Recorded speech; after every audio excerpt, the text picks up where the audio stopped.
Eu saúdo a igreja com a graça e com a paz da parte do nosso Senhor e Salvador Jesus Cristo.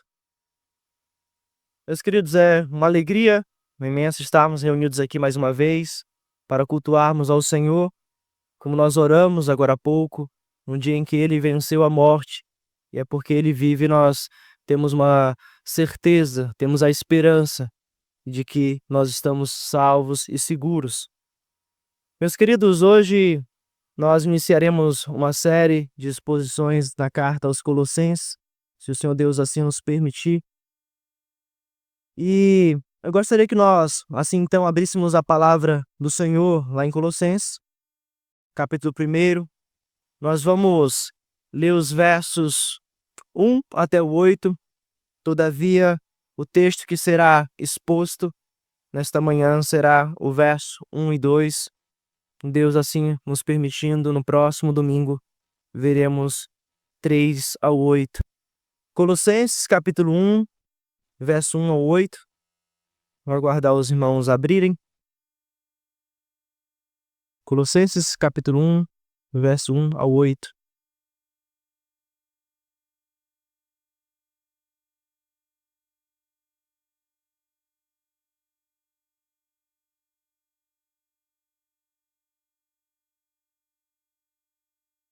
Diz assim a palavra do Senhor.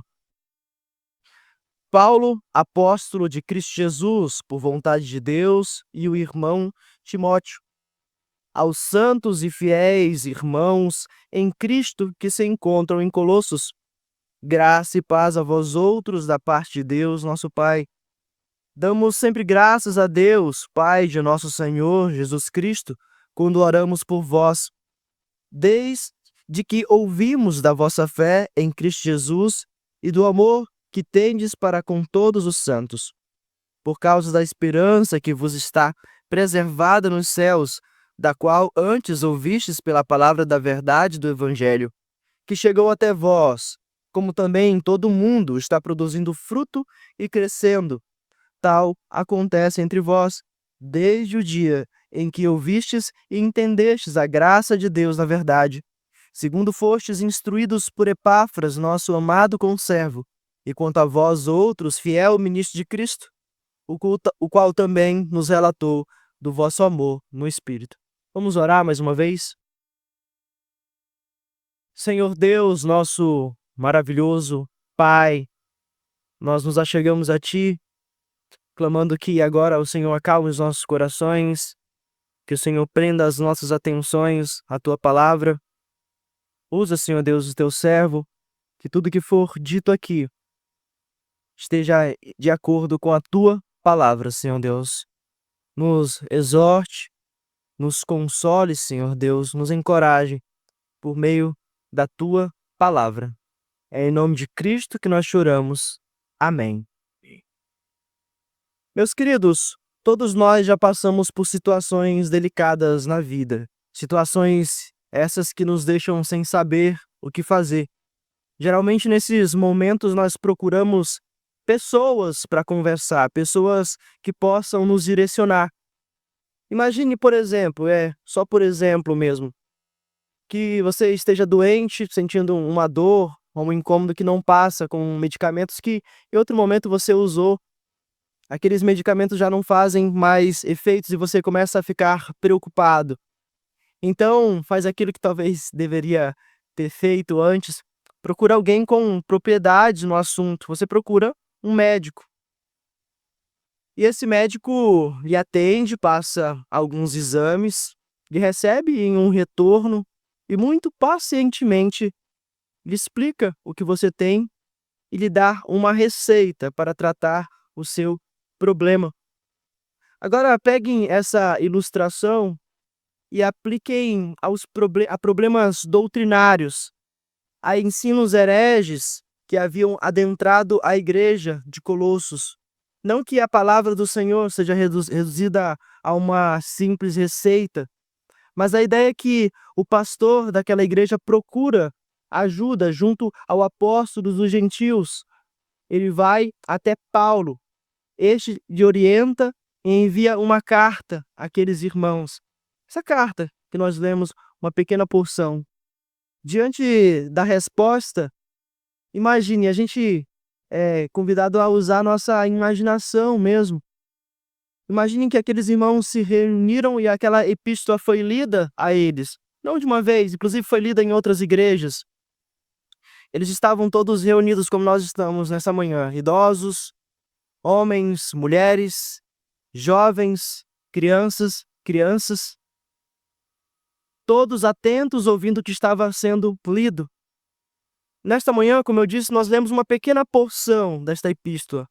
Mas esta pequena porção, nós já podemos ver a profundidade, o cuidado do Senhor com os seus. Mas afinal, quais eram estes problemas que aquela igreja enfrentava? Quem é o seu pastor? Onde ela fica localizada? Por que Paulo inicia essa epístola com essas palavras? O que elas querem dizer?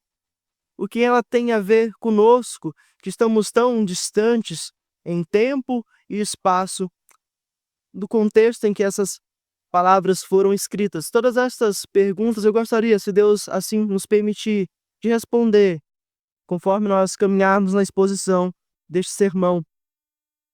A igreja que se reunia em Colossos, já adiantando, são aqueles remetentes, são aqueles a quem recebem estas palavras.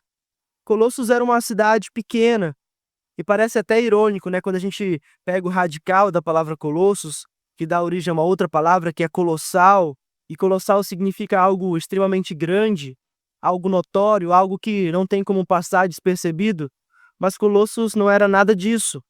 Era uma pequena cidade. A origem desta palavra aplicada àquela cidade é incerta. Alguns afirmam que se referia à estátua de um falso deus, com um nome semelhante. Outros entendem que o seu nome surgiu a partir de uma lã tingida de vermelha, que tem um nome também semelhante.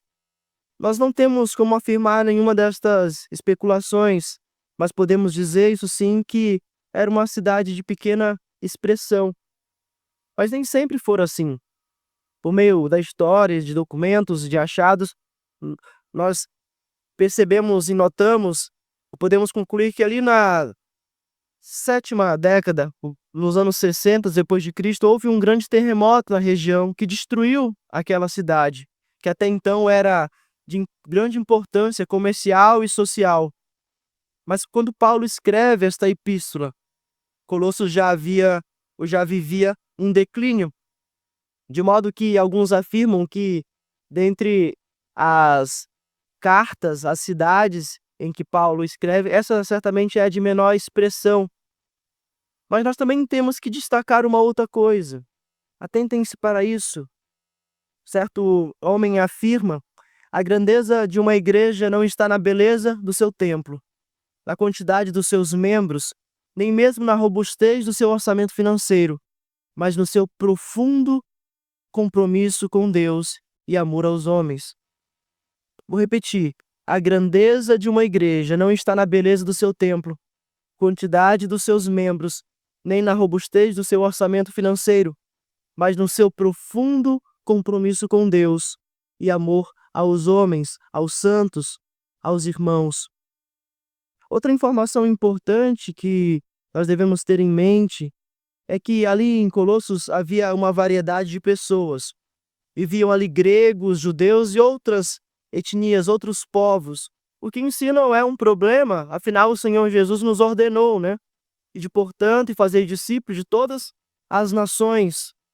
Muito embora isso não seja um problema, nós não podemos descartar que uma igreja, neste contexto, também sofre inúmeros ataques ou ataques diversos. Diante da idolatria que havia naquela cidade, nós podemos destacar aqui alguns aspectos, uns falsos ensinos que nós podemos observar de forma muito clara, se Deus assim nos permitir, na exposição desta carta. Uma delas era o legalismo judaico. Esse legalismo judaico exigia a observância da lei de Moisés. E quando eu falo da lei de Moisés, um aspecto cerimonial, aquilo que Cristo já cumpriu perfeitamente.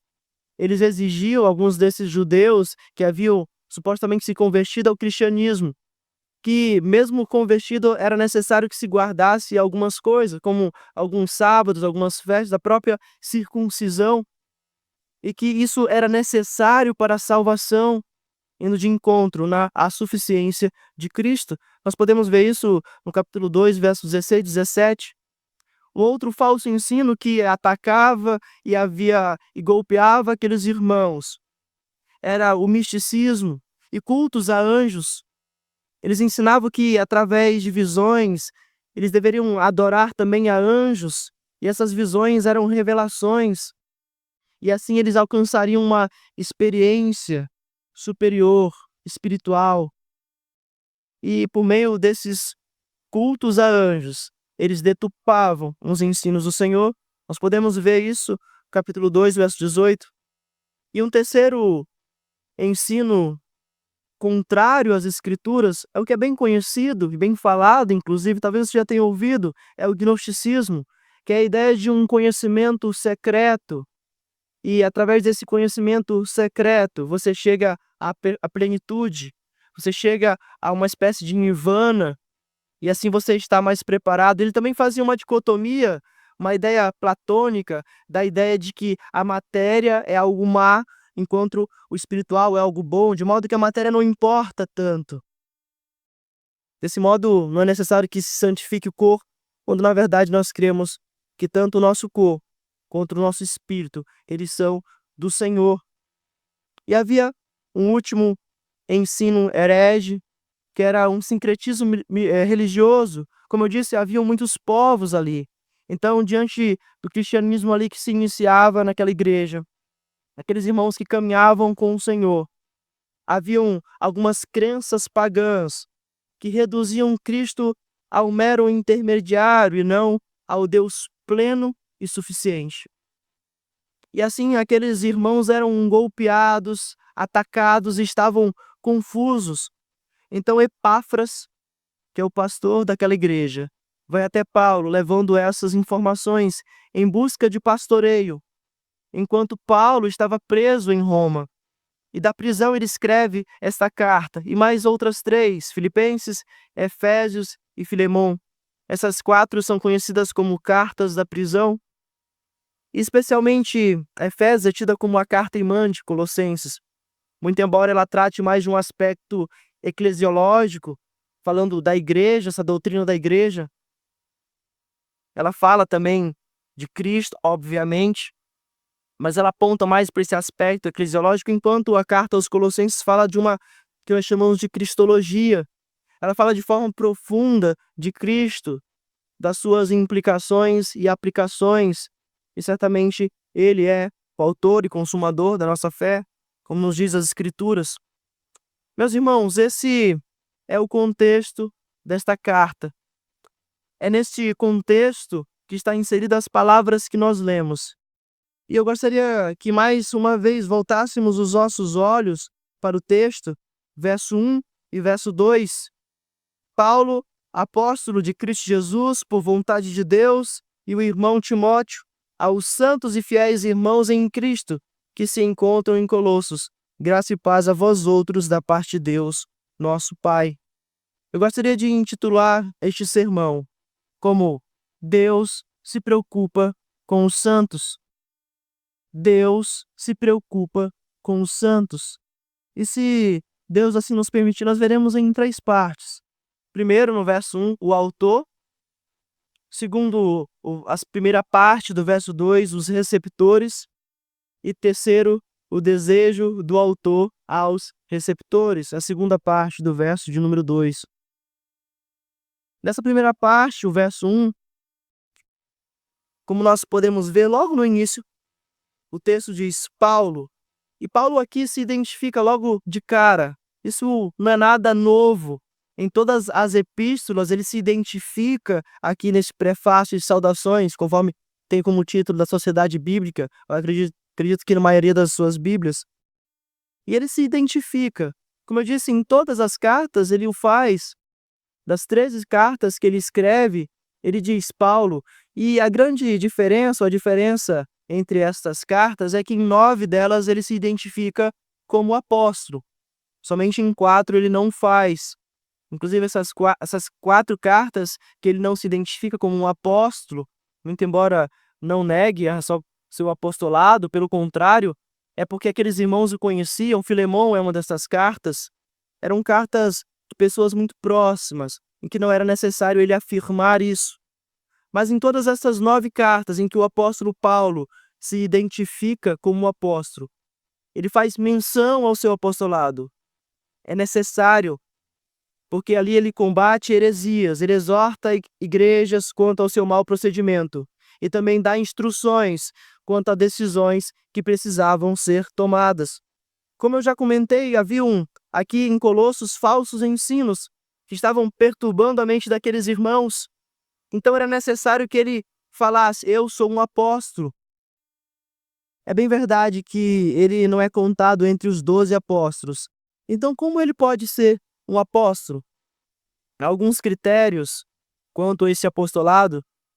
Entre eles se destaca serem testemunhas oculares de Cristo ressurreto, serem chamados pelo próprio Cristo e demonstrarem, através das suas ações, sinais, milagres, que comprovasse o seu apostolado.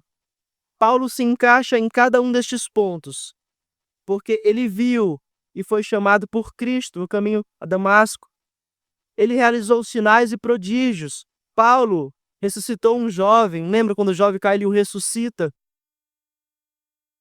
Embora inicialmente houvesse uma desconfiança, em algumas cartas, inclusive, ele é muito enfático. A carta aos Coríntios, por exemplo. Então, muito embora houvesse uma desconfiança, ele foi reconhecido pelos apóstolos como alguém chamado por Deus para o seu ministério. Lá em Gálatas 2, verso 9, abram comigo a palavra do Senhor. Gálatas 2, verso 9. Aqui nós vemos Pedro, Tiago e João reconhecendo a missão dele de apóstolo entre os gentios.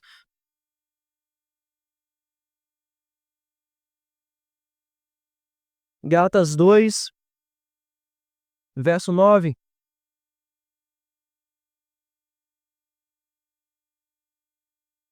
Paulo aqui nos narra: e quando conheceram a graça que me foi dada, Tiago, Cefas e João, que eram reputados colunas, me estenderam a mim e a Barnabé a destra da comunhão, a fim de que nós fôssemos para os gentios e eles para a circuncisão. E talvez você pense: mas aqui é Paulo que está falando, né? Então seria necessária uma afirmação mais óbvia, algo mais direto que confirmasse através de um outro apóstolo de forma direta o seu apostolado. A palavra está recheada dessas afirmações. Atos nos aponta isso de forma muito clara.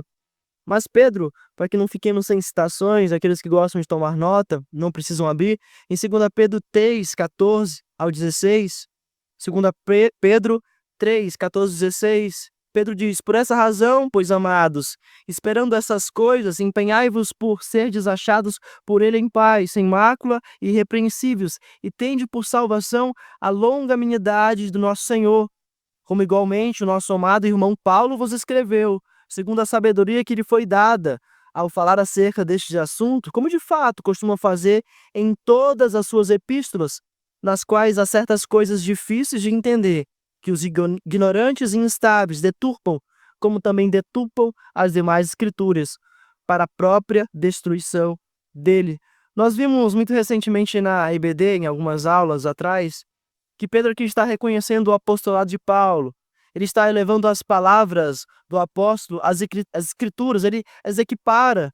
Ele diz: aqueles homens também deturpam as demais escrituras. Ou seja, ele reconhece que Paulo falava de forma inspirada pelo Santo Espírito.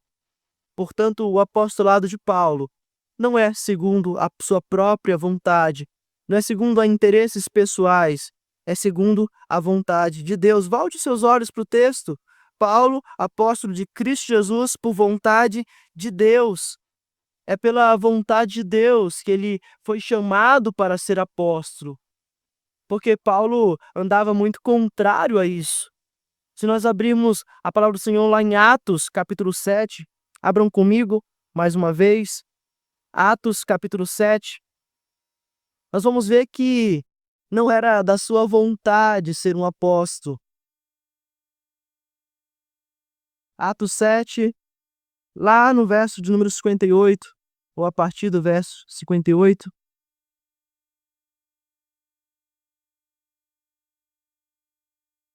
Atos 7, 58 diz, e que só para que os irmãos entendam, Estevão havia sido eleito um dos diáconos, e aqui ele seria morto, ele seria apedrejado, porque ele pregava a Cristo. Esse é o contexto, a morte de Estevão. Verso 58, e lançando-o fora da cidade, o apedrejaram. As testemunhas deixaram suas vestes aos pés de um jovem chamado Saulo, e apedrejavam Estevão, que invocava e dizia, Senhor, Jesus, recebe o meu espírito. Então, ajoelhando-se, clamou em alta voz, Senhor, não lhes imputes este pecado. Com estas palavras adormeceu, e Saulo, que é Paulo, consentia na sua morte. Paulo era um perseguidor da igreja. Nós podemos ver isso de forma mais clara no capítulo seguinte, capítulo 9. Lá no verso 1, Saulo, respirando ainda ameaças e morte contra os discípulos do Senhor, capítulo 9, verso 1, dirigiu-se ao sumo sacerdote e lhe pediu cartas para as sinagogas de Damasco, a fim de que, caso achasse alguns que eram do caminho, assim homens como mulheres, os levasse presos para Jerusalém. Seguindo ele estrada fora, ao aproximar-se de Damasco, subitamente uma luz do céu lhe brilhou ao seu redor, e caindo por terra ouviu uma voz que lhe dizia, Saulo, Saulo, por que me persegues? E ele perguntou, quem és tu, Senhor? E a resposta foi, eu sou Jesus, a quem tu persegue. Mas levantando-se e entrando na cidade, mas levanta-te e entra na cidade, onde te dirão o que te convém fazer. Os seus companheiros de viagem pararam emudecidos, ouvindo a voz, não vendo, contudo, ninguém.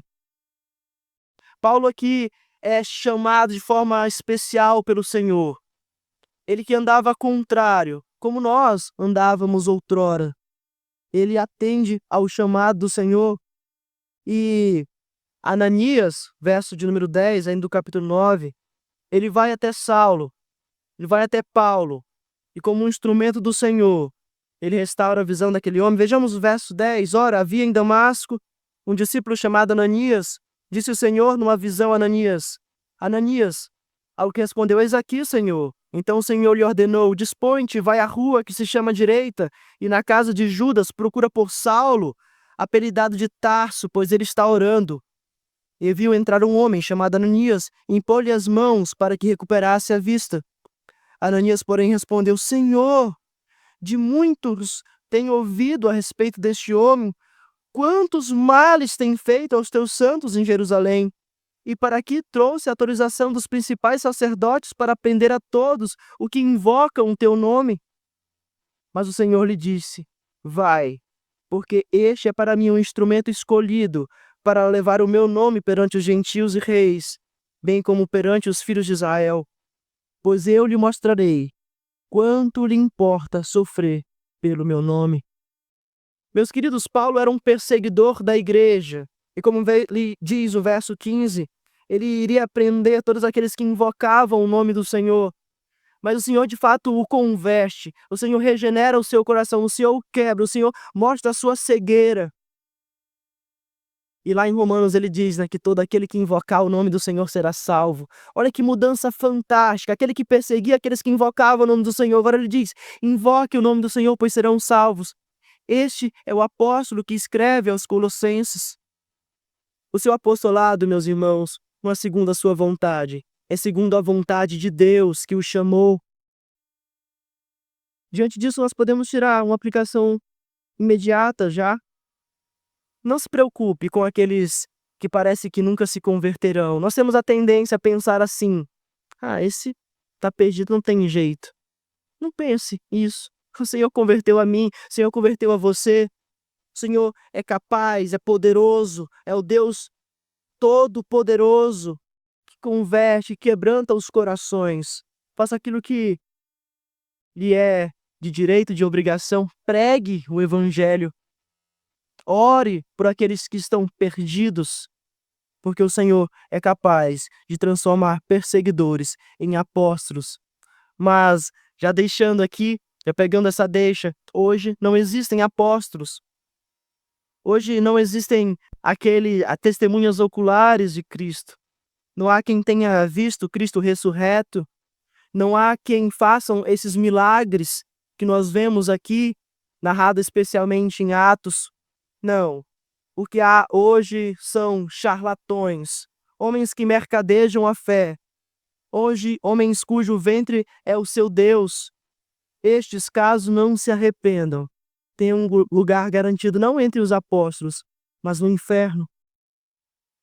Não existe mais apóstolos, o cânon está fechado, a palavra está fechada, e nós somos privilegiados, seremos cobrados por isso, porque nós temos a perfeita revelação em nossas mãos, e nós cremos nisso, tão somente pela graça de Deus. E o texto, meus queridos, continua, voltando lá para Colossenses.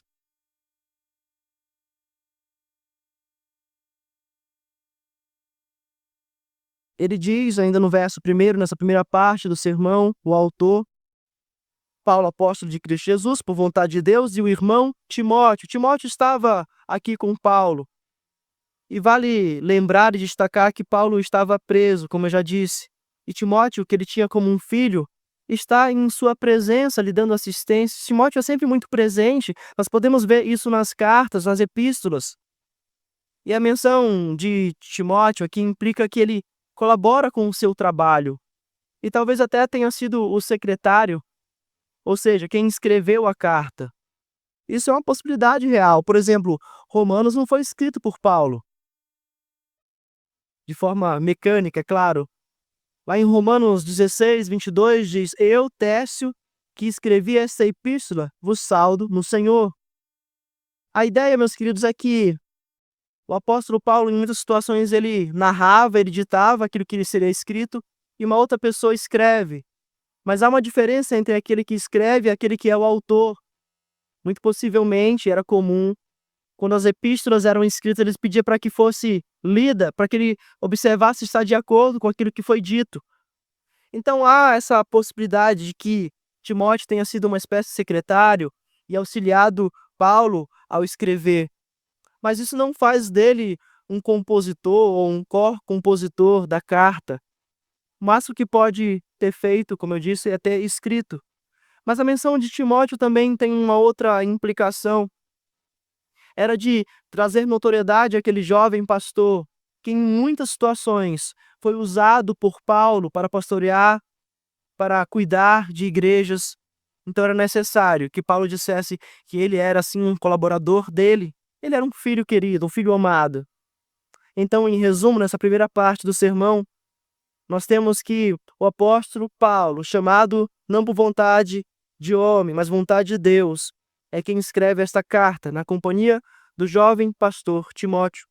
E assim nós passamos a segunda parte deste sermão, a quem esta carta é endereçada.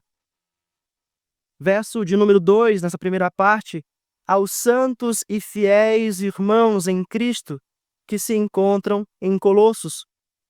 São palavras simples e diretas, mas ao mesmo tempo ricas e profundas. Nós podemos destacar aqui nessa primeira parte do verso 2 duas coisas. Primeiro, que ele usa de alguns adjetivos se referindo aos irmãos de Colossos. E segundo, onde aqueles irmãos ou em quem aqueles irmãos são encontrados. Os adjetivos aqui são dois, são características. Ele os chama de santos e fiéis. Sabemos que a palavra santo significa separado. As crianças sabem disso, né? São aqueles que são separados pelo Senhor. Ou seja, os membros da igreja de Colossos foram considerados separados, mesmo diante de uma sociedade decadente, mesmo diante de um misticismo, mesmo diante de muita perseguição ali no aspecto teológico, doutrinário. Eles haviam sido separados pelo Senhor. Ou seja, eles viviam de forma diferente do que grande maioria dos moradores de Colossos viviam. Eles eram santos.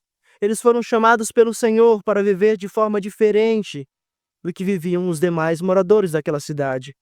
E Paulo reconhece isso.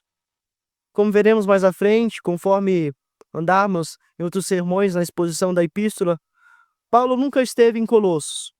Epáfras é o pastor daquela igreja. E ele possivelmente foi alcançado por meio do trabalho de Paulo e ali em Éfeso.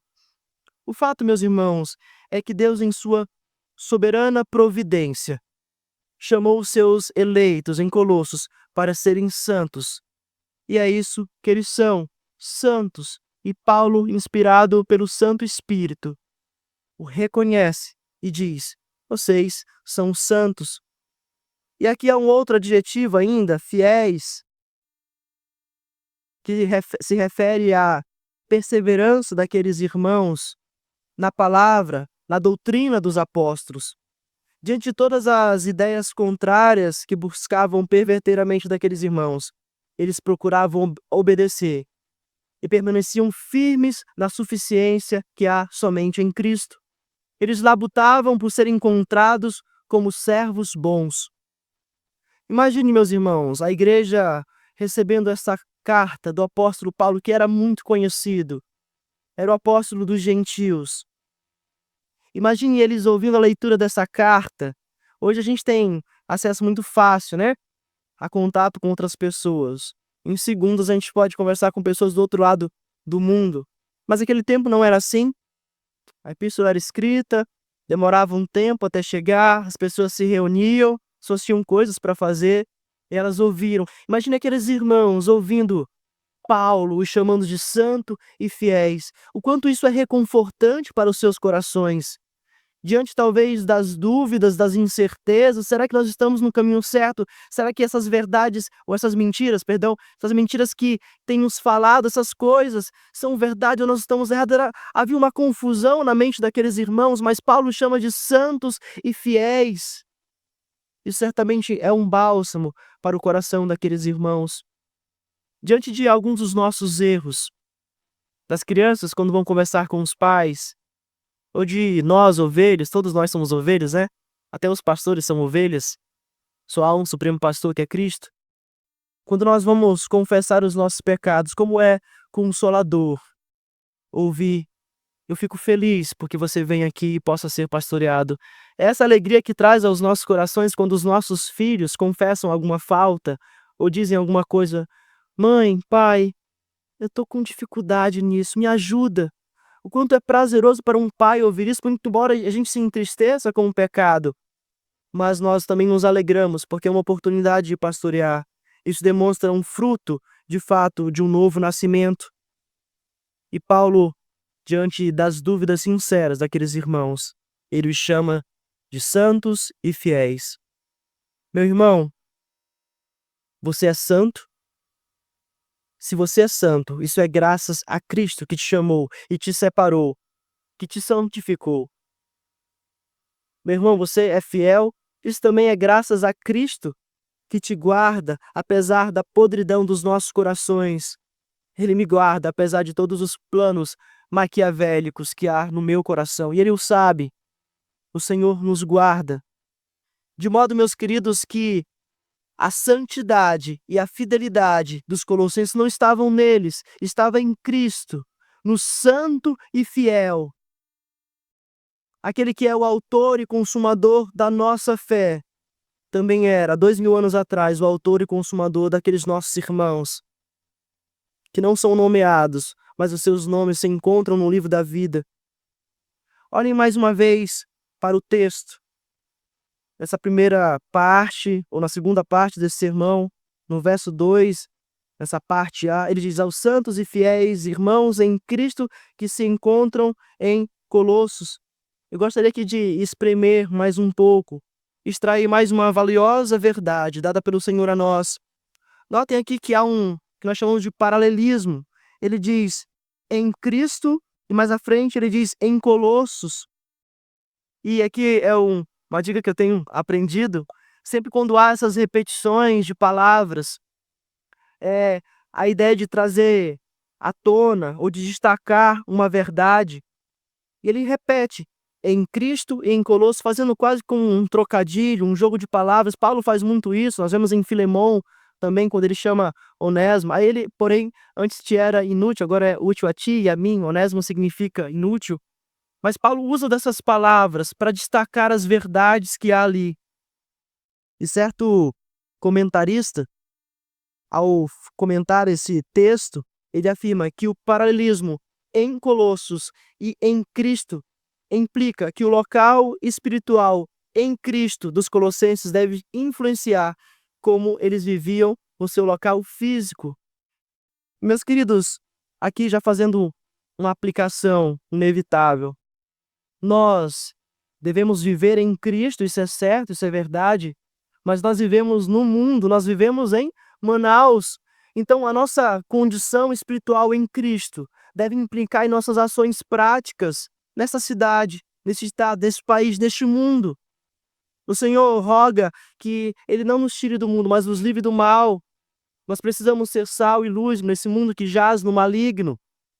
Nós estamos em Cristo, e se nós estamos em Cristo, nós devemos ser bênção em Manaus, no Amazonas, no trabalho, no nosso condomínio, nós devemos ter bom testemunho.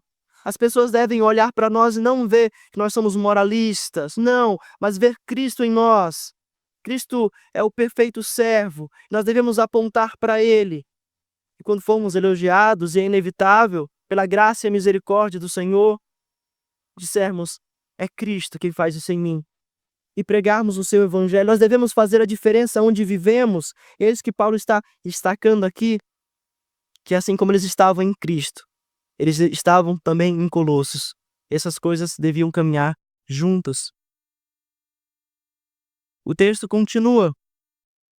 A terceira parte desse sermão, o desejo do autor, o desejo do apóstolo Paulo aos receptores, aos colossenses. O texto diz: graça e paz a vós outros da parte de Deus, nosso Pai.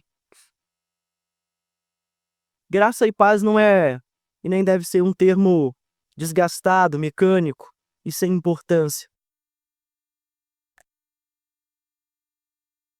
Todas as vezes que nós saudarmos os nossos irmãos com a graça e com a paz do Senhor Jesus Cristo, nós devemos ter em mente, de forma clara, o que isso significa. Esta é a saudação do apóstolo Paulo à igreja. Inclusive é por essa razão que aqueles que assumem o púlpito saudam a igreja com a graça e com a paz do Senhor Jesus Cristo. É por meio da graça de Deus que podemos ser contados entre os santos. Lá em Efésios, capítulo 2, verso 8, diz: porque pela graça sois salvos, mediante a fé. Isso não vem de vós, é dom de Deus. Por meio da graça nós fomos libertos, e por meio dela nós somos sustentados. Não pense que Deus nos salvou. E eu sei que os irmãos, ou grande parte, não pensa isso, mas por vezes a gente fica temeroso. O Senhor me salvou. Ele não nos deixou ao nosso bel prazer, a nossa própria sorte. Não, Ele continua a nos sustentar com a sua graça. A perseverança dos santos diz respeito à graça do Senhor que opera em nós. Ele não permite que os nossos pés vacilem. O Senhor continua a nos sustentar. Mesmo quando nós falhamos, mesmo quando nós erramos, o Senhor nos sustenta. E como um pai amoroso, Ele cuida de nós. Isso é graça, meus queridos. É isso que o apóstolo Paulo desejava àqueles irmãos, que a graça do Senhor Deus, que os salvou, também os sustentasse. E o texto continua, ele diz, e paz. Assim como ele deseja graça, ele também deseja paz àqueles irmãos. Meus irmãos, é somente debaixo da graça de Deus que nós podemos experimentar a paz dele. A graça que nos alcançou, nos salva, e agora, debaixo dessa graça, nós temos paz. A paz que excede todo o entendimento, conforme ele escreve, o apóstolo Paulo aos Filipenses. Essa paz não é resultado da ausência de conflitos, é resultado da graça que nos alcançou de forma irresistível. Nós cantamos, meus irmãos, com frequência, essa paz que eu sinto em minha alma, não é porque tudo me vai bem. Essa paz que eu sinto em minha alma é porque eu amo ao meu Senhor. E nós o amamos porque Ele nos amou primeiro. Nós amamos a Cristo, é tão somente por isso que temos paz. Em meio ao caos que é o mundo, diante daqueles que tentam perturbar a nossa fé, nós temos paz, ou devemos ter paz. E é isso que o apóstolo Paulo deseja àqueles irmãos. O apóstolo Paulo deseja aos colossenses graça e paz da parte de Deus, nosso Pai. Meus irmãos, vimos até aqui que o apóstolo Paulo, chamado não segundo a vontade humana, mas segundo a vontade de Deus, escreve aos membros da igreja de Colosso, uma cidade pequena, de pouca importância para o mundo, mas para Deus muito preciosa. Tão preciosa que ele os comprou com o sangue do seu próprio filho. Paulo desejava que aqueles irmãos permanecessem na graça e na paz de Deus. E assim, meus irmãos, nós caminhamos para o fim deste sermão. Mas antes eu gostaria de fazer 3 rápidas aplicações ao seu coração, ao meu coração. A primeira delas, vocês viram, como nós vimos, que o apóstolo Paulo chama os colossenses de santos. Você é santo? Quero responder de forma muito clara e direta. Se você não está em Cristo, não tem como você ser santo.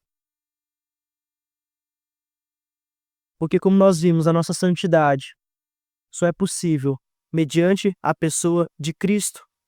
É tão somente em Cristo que nós podemos ser santos. Então, se por acaso há alguém aqui nesta manhã que não tem um relacionamento com Deus, eu quero dizer que só é possível se relacionar com Deus por meio de Cristo. Não há outra forma de nos achegarmos a Deus senão por Cristo. Eu lembro que, não sei se eu já contei isso aos irmãos, eu me converti na adolescência, o Senhor converteu o meu coração. E não foi por meio de coisas miraculosas, coisas ordinárias, a palavra.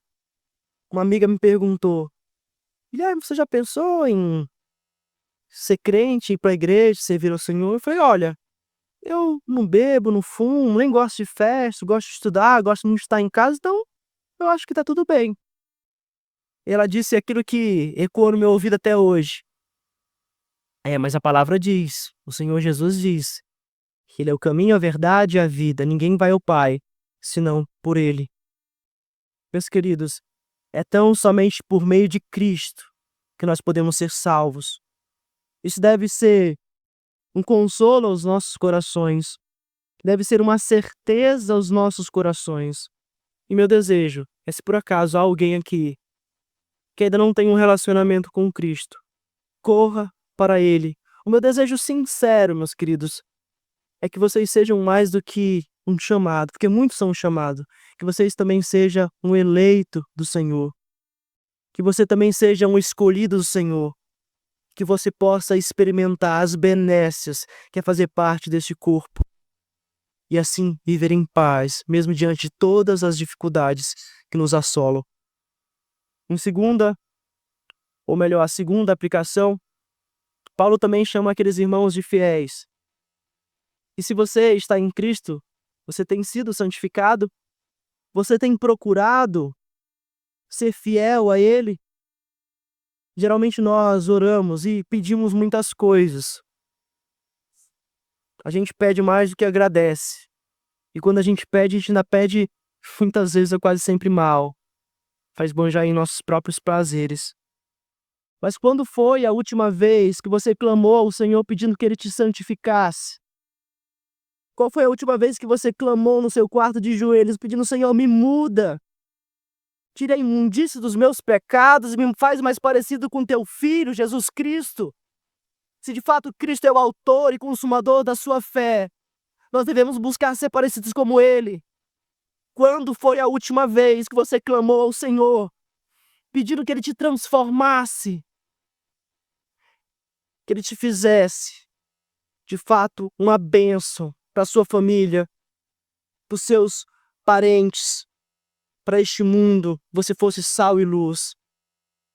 Meus queridos, como eu ilustrei agora há pouco, nós pais temos um grande prazer quando os nossos filhos nos procuram para serem pastoreados. E o nosso Pai, o Deus, Criador dos céus e da terra, tem prazer em nos ouvir, pedindo que nós sejamos transformados. E Ele nos escuta. Isso não é uma fábula, não é uma historinha para boi dormir, como a gente conta por aí. Deus de fato nos escuta, Ele nos ouve. O ser mais poderoso do universo, o Criador de tudo que vemos, Ele nos ouve. Ele te ouve quando você pede que Ele te transforme. Clame a Ele para que você seja encontrado fiel. E a marca do crente é a santificação. Você precisa ser santificado. Melhor do que ontem, pior do que amanhã. Hoje você deve progredir. E por vezes Deus nos deixa caminhar, como o pastor Alan ilustrou há um tempo atrás. É como se ele soltasse o barquinho para que a gente fosse, para que a gente caminhasse. Mas depois ele nos traz para perto, se de fato você é filho de Deus. Clame ao Senhor, meus irmãos. Peça a Ele que Ele te faça um crente melhor, não segundo os padrões deste mundo, mas segundo a sua própria palavra, para louvor do seu nome. E em terceiro e último ponto, ou aplicação, Deus se importa contigo, meu irmão. Sei que isso parece um clichê, ainda mais nos dias de hoje, onde alguns falsos pastores sussurram, né? Aquelas coisas que as pessoas querem ouvir. Deus se importa com você. Não, mas isso é uma verdade. Isso não anula as verdades escriturísticas. Deus se importa com você. Ele ouve as suas orações. Ele cuida de você. E como nós vimos, Deus ouve-nos quando nós o invocamos. E assim somos salvos. Em segundo, Deus nos ouve quando nós clamamos que Ele nos santifique. Mas Deus também nos ouve diante de umas dúvidas sinceras. Nós temos dúvida quanto ao que fazer, quanto ao que passos seguir, que decisões tomar, assim como os crentes em Colossos. E Epáfras vai até lá e relata tudo a Paulo. E Paulo, por providência divina, pastoreia aquele pastor e envia uma carta a que nós temos acesso. E como nós vimos mais uma vez em algumas EBDs, que é fazendo propaganda mesmo da EBD, participem. O Senhor preservou esse texto de forma miraculosa, de forma divina, para que nós tivéssemos acesso. Essas palavras também devem falar aos nossos corações, mesmo nós estando tão distantes, no tempo e no espaço daqueles irmãos. Portanto, meus irmãos, Deus se importa com você. Clame a Ele, coloque diante dEle as suas dúvidas, os seus medos e os seus anseios. Procure pastoreio. As mulheres mais experientes devem estar aptas para instruir as mais novas, a serem submissas aos seus maridos, a ensinarem aos filhos e todas as outras coisas que são exigidas de um cristão. Os homens mais experientes, calejados na fé, devem estar prontos a instruir as crianças, não somente os nossos filhos. Nós assumimos um compromisso aqui de cuidar do filho uns dos outros, né? Tem um limite até onde isso pode ir. Mas esteja pronto, meu querido, a ser pastoreado, em primeiro lugar, junto ao Supremo Pastor das nossas almas, que é Cristo. Meus queridos, que a graça e a paz de Deus seja sobre vocês, conforme nos diz o texto, na segunda parte, no versículo 2. Graça e paz a vós outros, da parte de Deus, o nosso Pai. Vamos orar?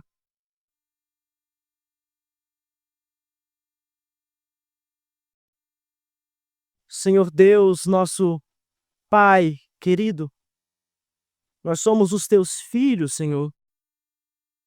Não porque nós fizemos algo que merecesse essa adoção, mas tão somente porque o Senhor nos amou.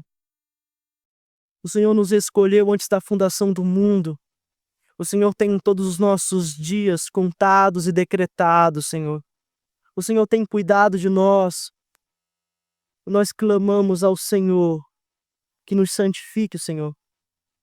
Que nós busquemos fidelidade tão somente a Ti, Senhor. Em todas as esferas da nossa vida, nós busquemos ao Senhor. Ó Senhor Deus, muito obrigado pela Tua palavra, Senhor Deus, que rompe os séculos e chega até nós de forma tão acessível. Mas ao mesmo tempo nos perdoa, Senhor, por nós negligenciarmos tão grande salvação, por nós não nos debruçarmos sobre a Tua palavra. Nos perdoa, Senhor. O que foi dito aqui, Senhor? Encontre morada no meu coração, porque Tu conheces, Senhor, o meu coração. Que encontre morada no coração dos meus irmãos, Senhor. Que isso seja uma verdade em nossas vidas. Nós sejamos santos e fiéis, não por nós, mas pelo santo e fiel que é Cristo. E que a Tua graça, Senhor Deus, nos sustente. Que a Tua paz, Senhor Deus, que nós experimentamos, seja presente em nossas vidas, Senhor Deus, todos os dias. Ó Senhor Deus, tem misericórdia daqueles que ainda não Te conhecem, mas o Senhor os tem chamado. Que eles atendam, Senhor Deus, pela Tua graça e misericórdia ao Teu chamado. Regenera, Senhor Deus, estes corações, para que eles possam se achegar a Ti e experimentar, Senhor Deus, do privilégio de ser chamado Teu Filho. É no nome do Teu Filho perfeito, o primogênito, a primícia daqueles que dormem, que nós oramos, Jesus Cristo, o nosso Senhor. Amém.